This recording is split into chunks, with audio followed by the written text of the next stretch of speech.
My first recollection of really reaching out to God in prayer was like as an elementary student, when I was having a really rough time with a situation. And I can see myself still laying in my bed in my bedroom that night, crying out to God to help me and to be with me.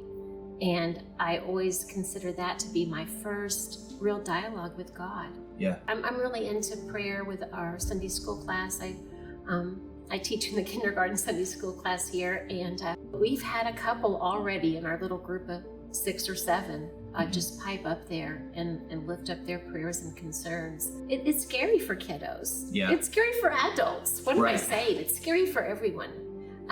But by the end of our kiddos that went on into first grade, half of our class were out loud prayers by the end of our time together. And I think that is so important to them. There's some type of pressure for praying out loud, right?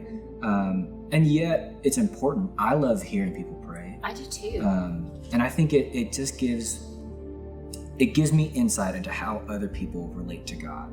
What would you say to someone who feels it's important to pray out loud and yet is feeling timid about that process? In choir, when we have people kind of volunteer to pray, I contact them and schedule people to pray after rehearsal.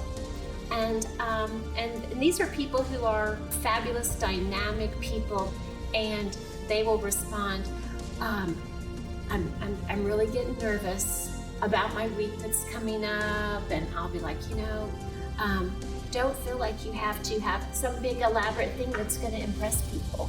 We're not here to impress anybody. We're here just to communicate with God and help others communicate with God. Just be yourself.